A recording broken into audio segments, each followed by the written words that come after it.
लगातार सरकार अपनी तरफ से प्रयासरत रही और इसी कड़ी में अगर हम जिक्र करें राज्य सरकारों का तो उन्होंने भी अपने हिसाब से लगातार बड़े स्तर पर काम किया, फ्रंट में रहकर फ्रंट लाइनर्स को लगाया। तो खुद सरकार ने ऐसी रणनीति तैयार की जिसके बाद कोरोना के समय हर एक स्तर पर जाकर उन्होंने काम किया, लोगों से जुड़ने की कोशिश की, चाहे कंट्रोल रूम का बनना हो या फिर सांसदों का, विधायकों का, मंत्रियों का जनता के बीच में जाकर कोरोना को लेकर जागरूक करना।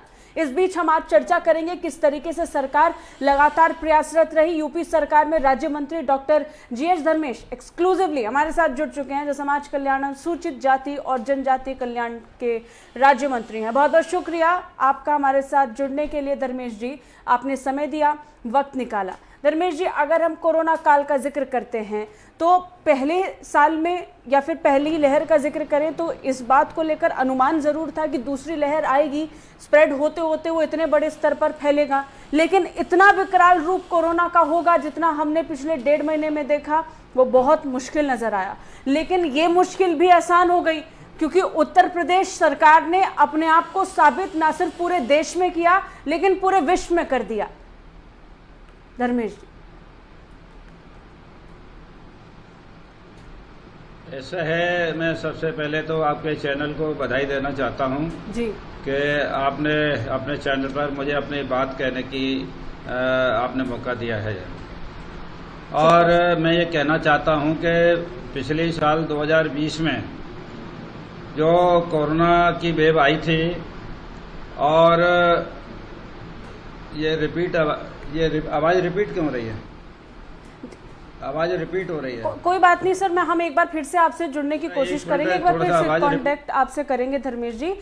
लेकिन हम तब तक अपने दर्शकों को बता दें कि उत्तर प्रदेश की सराहना वर्ल्ड हेल्थ ऑर्गेनाइजेशन की तरफ से की गई और इसका सीधा जीता जागता सबूत आज उत्तर प्रदेश के आंकड़े चीख कर पूरे विश्व को बता रहे हैं कि यूपी इतना बड़ा राज्य होने के बावजूद किस तरीके से काम करता रहा। फिर एक बार हमारे साथ जुड़ चुके हैं डॉक्टर GH धर्मेश जी।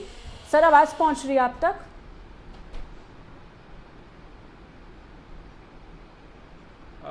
मैडम, सबसे पहले तो मैं आपको बधाई देना चाहता हूं कि आपने आपके चैनल के माध्यम से मुझे अपनी बात कहने का आपने जो मौका दिया है। जी सर। ये कोरोना महामारी सबको मालूम है, ये चाइना से आई थी और उसके बाद में 22 मार्च 2020 को देश के प्रधानमंत्री माननीय नरेंद्र मोदी जी ने जो कोरोना कर्फ्यू लगाया था, जनता कर्फ्यू लगाया था और उसके बाद में जो मरीज अफेक्टेड हुए और बहुत सारे प्रवासी जो मजदूर थे जो दूसरे प्रदेशों के अंदर थे, जो उत्तर प्रदेश के रहने वाले थे, वो भी उत्तर प्रदेश में आए और आगरा में भी आए। जी सर। तो हम लोगों ने सबसे पहले तो प्रवासी मजदूरों को जितने की भोजन की व्यवस्था हो सकती थी, भोजन के ड्राई या मतलब जो राशन किट और भोजन के पैकेट हमने उनको उपलब्ध कराए, किसी को परेशानी नहीं होने दी है।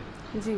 उसके पश्चात मैंने अपनी विधानसभा के अंदर 25,000 मास्क का जो वितरण कराया जाए और जो हर कार्यकर्ता के माध्यम से, पार्टी के कार्यकर्ता के माध्यम से आम जनता तक ये पहुंचे जाए।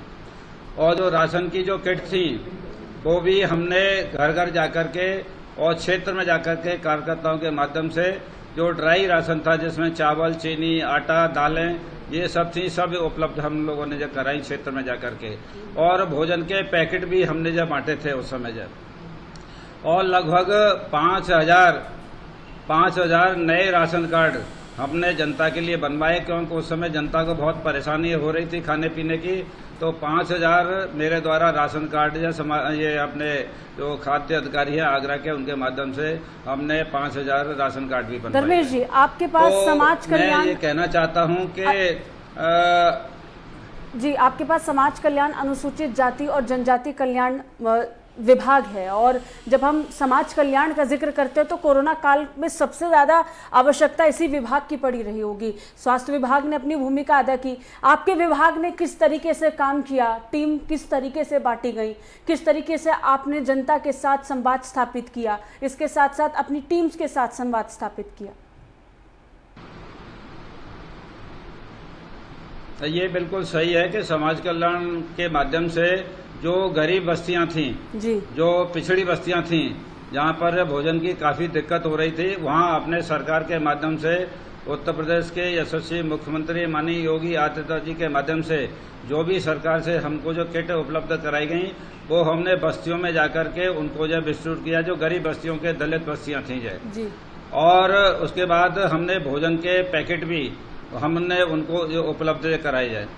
और मैंने बताया कि राशन कार्ड भी हमने उन लोगों को बना कर दिए। राशन कार्ड गरीब आदमी, दलित समाज का व्यक्ति ही बनाता है और इस प्रकार हमने समाज के कल्याण का कार्यक्रम उस समय हमने किया जाए जी। लेकिन जैसा कि आपने कहा कि दूसरी वेव इतनी खतरनाक और तीव्र गति से हो सकती है, इसका किसी को अंदाजा नहीं था यार जी। ये इतनी तीव्र गति से आई और तेज गति से, क्योंकि पिछली बार जब बुखार आता था उसके करीब 12-13 दिन बाद लंग्स में अफेक्ट उसका दिखाई देता था जाए, लेकिन इस बार चौथे 5वें दिन ही और लंग्स के अंदर ये अफेक्ट उसका दिखाई दिया। मरीजों को बहुत दिक्कत हुई, ऑक्सीजन की, बेड की, एडमिशन की और इंजेक्शन रेमडेसिविर की जाए जी। तो उसके लिए मेरे द्वारा जाए ये ऑक्सीजन का जो 1 हफ्ते की जो क्राइसिस हुई थी, उसमें हमने आगरा के जिलाधिकारी के माध्यम से और जनप्रतिनिधियों को उनके साथ बिठा करके 2 बार बैठकें कराई, उनके सुझाव लिए गए और हमारे सुझाव के हिसाब से जिलाधिकारी ने जो ऑक्सीजन की जो उस समय कमी हो रही थी, वो जो सरकारी हॉस्पिटल में, जिला अस्पताल में और एसएन मेडिकल कॉलेज में और प्राइवेट हॉस्पिटल के अंदर हमने ऑक्सीजन की जो कमी थी उसके 1 हफ्ते के अंदर यह पूरा किया जाए। और इसी प्रकार इंजेक्शन रेमडेसिविर जिसकी उस समय बहुत आवश्यकता जो समझी जा रही थी, बाद में ICMR ने उसको जो मना कर दिया कि इसकी बहुत ज़्यादा आवश्यकता नहीं है, लेकिन शुरुआत में जो है उनको इंजेक्शन हमने उपलब्ध कराए और पहले जैसे जिस चीज की आवश्यकता पड़ी मरीज एक वो साथ समय आए से पहले आपने उपलब्ध करवाई है। जयेश धर्मेश जी, एक बहुत महत्वपूर्ण सवाल है, जब हम उत्तर प्रदेश का जिक्र करते हैं तो उत्तर प्रदेश की बहुत तारीफ होती है, पूरे विश्व में तारीफ होती है कि इतना अच्छा काम यूपी सरकार ने किया है और यूपी मॉडल तो अब बाकी राज्य भी अपनाने लगे हैं कि कोरोना से उत्तर प्रदेश कैसे लड़ा, इसको हम भी जानने की कोशिश करें। बहुत लोग इसको समझने की कोशिश कर रहे हैं, कुछ को समझ में आ रहा है और इस मॉडल को अपनाने की कोशिश कर रहे हैं। छत्तीसगढ़ में हमने ये भी देखा कि इसकी तस्वीर और झलक भी दिख रही है। वो लोग कोशिश कर रहे हैं कि उत्तर प्रदेश जिस तरीके से कोरोना से लड़ा है वो भी लड़ें और आंकड़ों को नियंत्रण में रखें। कैसे देखते हैं इसे, जब आप खुद एक उदाहरण बन जाते हैं बाकी लोगों के लिए?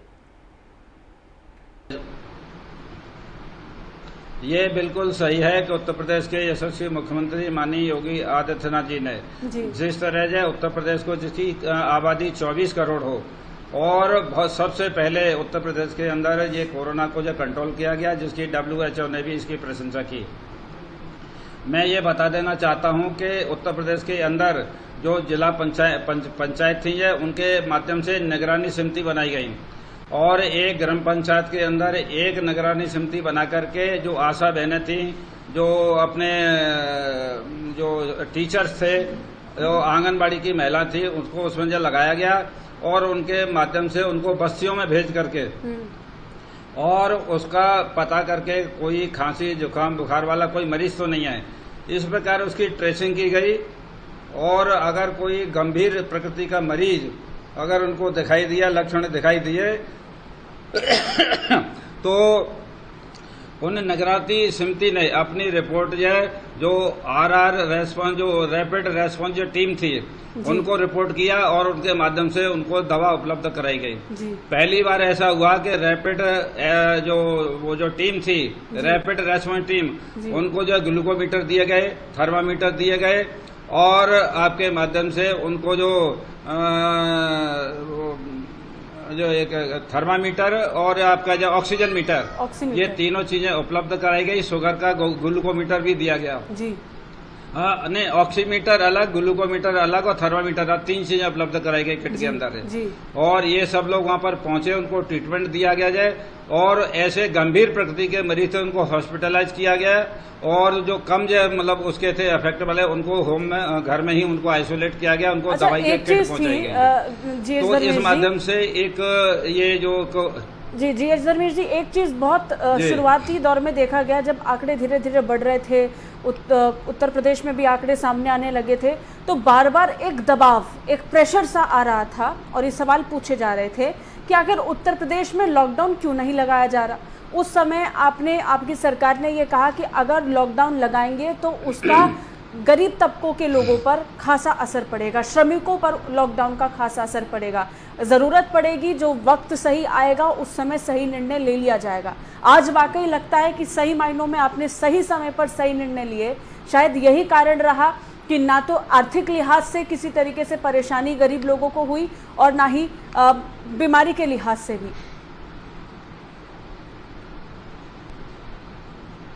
ये बिल्कुल सही बात है कि जिस तरह से उसका आंकलन करके कि कब यह लॉकडाउन लगना चाहिए, कब यह जनता ये कर्फ्यू लगना चाहिए, कोरोना कर्फ्यू, इसका आंकलन करने के पश्चात ही यह कोरोना कर्फ्यू लगाया गया, जिसकी वजह से आम गरीब जनता को कभी खाने पीने की कोई समस्या जब पैदा नहीं हुई है। और पहले सिर्फ 2 दिन का सैटरडे और संडे 2 दिन का जो कर्फ्यू लगाया गया था, फिर बाद में मंडे का और बढ़ाया गया और बाद में धीरे धीरे करके पूरे हफ्ते को। तो ये जिस तरह से धीरे धीरे आंकलन करके ये कर्फ्यू लगाया गया, इस वजह से जनता को कोई परेशानी नहीं हुई। और एक मैं चीज आपको बता देना चाहता हूँ कि मेरे यहाँ पर एक तो मैं चूंकि आगरा कैंटोनमेंट से मैं विधायक हूँ, तो एक कैंट जनरल हॉस्पिटल मेरे उसमें विधानसभा क्षेत्र में है और दूसरा जिला अस्पताल है। तो जिला अस्पताल में मेरी विधायक निधि से एक 50 LPM का एक ऑक्सीजन प्लांट लगाने का प्रस्ताव मैंने दिया था लेकिन जिला अस्पताल के अंदर माननीय प्रधानमंत्री जी के द्वारा ये 500 ml का एक ऑक्सीजन प्लांट वहां पे लग गया। इस वजह से अब उस प्लांट को मैं जो जिला अस्पताल का इसका छावनी का जो हॉस्पिटल है कैंटोनमेंट का उसके अंदर में ऑक्सीजन प्लांट लगा रहा हूँ अपनी विधायक निधि से। तो जो भी हम प्रयास कर सकते हैं जनता के लिए। और एक और बता दूं जी शांति जी, त्यागी जी, हम ये तीसरी वेव जो आने की जो बात जो चल रही है उसके लिए पूरी तरह से तैयार हैं। पूरे जो मुख्यमंत्री जी हैं उन्होंने जो गाइडलाइन दी हैं उसके हिसाब से पूरी तरह से हम तैयार हैं। और इस तरह की ऑक्सीजन की इंजेक्शन की जो कमी आई थी वो तीसरी लहर के अंदर जो नहीं आएगी। हम भगवान से प्रार्थना करते हैं तीसरी लहर न आए, लेकिन आ गई तो उत्तर प्रदेश से पूरी तरह से उसका और यही कारण है कि अब अगर वैक्सीनेशन का भी जिक्र करें, जो प्रक्रिया भी चल रही है, उत्तर प्रदेश वो राज्य बना है जहां पर दूसरे राज्यों से लोग वैक्सीन लगवाने के लिए आ रहे हैं। तो ये बहुत बड़े स्तर पर काबिले तारीफ है और उत्तर प्रदेश की सराहना ना सिर्फ पूरे देश में विश्व में हो रही है।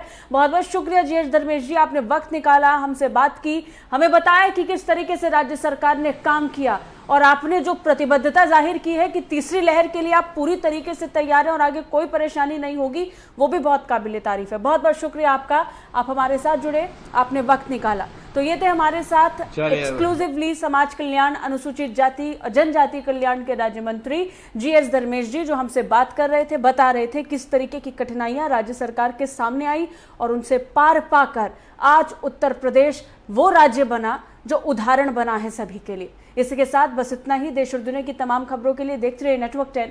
जय हिंद।